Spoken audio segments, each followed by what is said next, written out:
Well, I think I should bring the meeting to a close, but I asked Anna if I'm supposed to say something, and she said I should.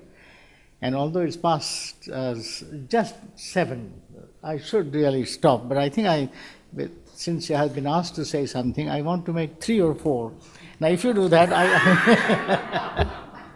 I should have done that. But of course, you did it when you were speaking. Yes, I did. No. No, I want him to monitor me. I'm teasing. It's mutual autonomy that Tariq was talking about. No, I think, look, we have had a wonderful discussion. There are 3 or 4 thoughts that come to my mind very quickly. This must have been the umpteenth debate on secularism that I have attended amongst philosophers, sociologists, and others, and the subject on which I have written about over the years. I'm struck by several things. And it's interesting how some issues keep coming up again and again and again, and we seem not to get very far. Think of a debate on secularism being conducted in a language other than English. Have you made an experiment in thought? When I see this debate in the Indian vernacular languages, where the word secularism is not available, it takes a very different form. There is no word, there is no concept either, but the question is there. And it is the question that is universally common, not the concept, not the word. And what is the question to which secularism is supposed to be an answer? I have talked to my Arab friends, talked to Persian friends, and I said, how do you debate this question? And the question is formulated in 2 different ways. And there is a danger of confusing the 2. First, what is the relation between the state and religion?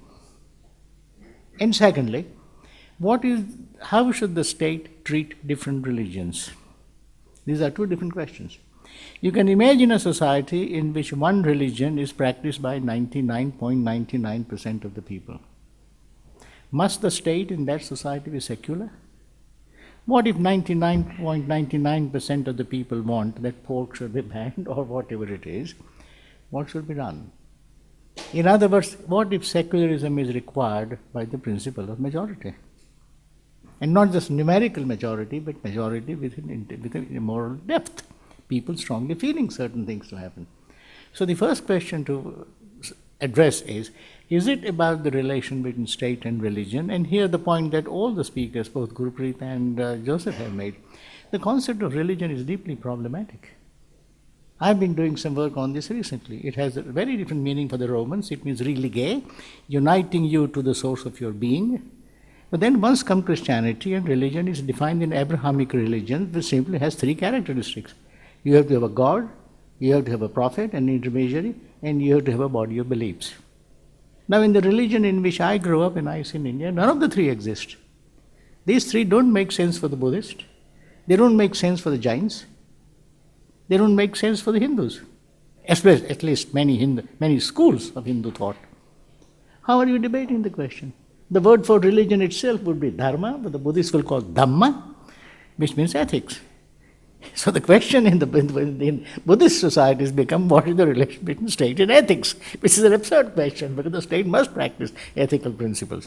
So I think the first thing to be clear about is, are we discussing the relation between state and religion? And then one set of answers would appear. And second is, if you have a multiplicity of religions and not just one, and if the multiplicity is not just confined to 1% or 0.5%, but if you have substantial minorities subscribing to different religions, how should the state deal with them? Now, one obvious answer, which Joseph has very rightly emphasized, is, look, you can talk about treating them equally. Fine, but what does equality mean? At what level? Every state, most states anyway, have a historically inherited identity. A particular religion is deeply inscribed into its political anatomy. Therefore, it has a certain structure, a certain discourse, a certain way of talking.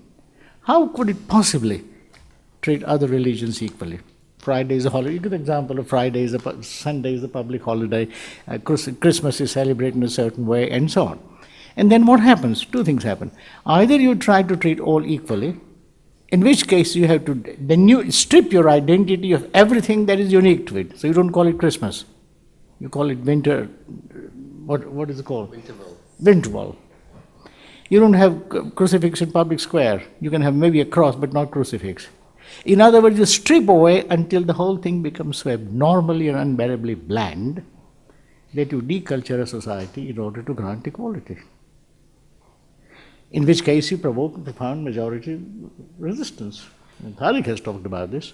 So the question is, either you define equality in a meaningful way, equality that takes account of the historically inherited identity of a community, in which case not a mechanical equality, or you go for mechanical equality and pay the price of rendering the majority bland. And what gives you a right to say, look, this is what you will do.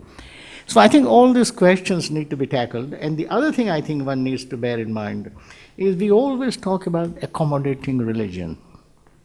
And I remember saying this, if I'm forgiven for a minute, in the House of Lords debate, I was very angry. And in a public platform, accommodating means this bloody thing happens to be there. It's a nuisance, really. How do I accommodate? Or even if you don't take that kind of patronizing view, you would say, well, it is there. I wish it wasn't there, but I've somehow got to accommodate it. What if one put it in the opposite way? How do we accommodate secularism in a society which is religious? Why not put it this way? In other words, making every formulation that we do, there is, and both Tariqs have pointed this out, and I think it's an important thing to bear in mind. There is an assumption, I think it's implicit in what Gurpreet was saying.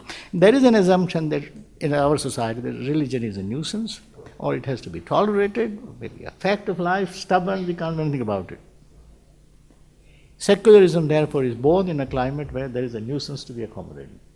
If you started with the opposite view, that religion embodies an important sensibility, it is a source of values, we want to preserve it, your secularism would look very different.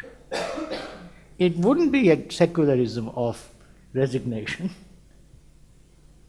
grudging acquiescence, but of celebration. That there is a secular sensibility, there is a religious sensibility, we all have it, and I think Joseph pointed this out, both as a practicing Jew and other capacities. It's wonderful that our society should have different views, different practices. How do we live together? So it's not a question of one accommodating the other. It's a question of both learning to exist together.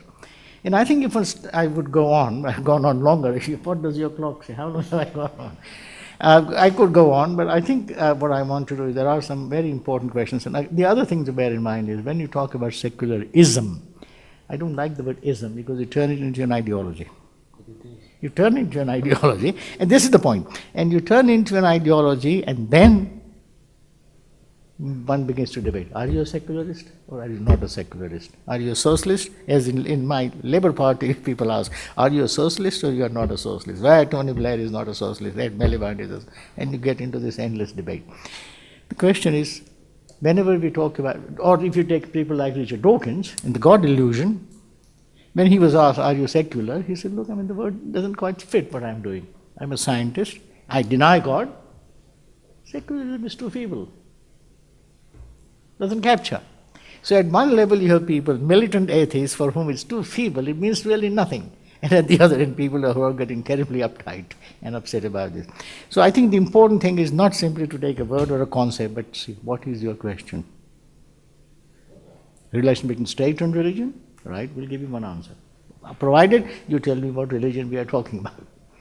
Second, state and a variety of religions, equality, well look, there are problems there. Full equality, I can't give full equality to everybody because I have a certain identity. Then if you go on to say, but look, again, what are the assumptions behind the question? Are you assuming that secularism is really the dominant ideology and it decides which one religions to tolerate? So I think for all these reasons, the debate has been absolutely fascinating.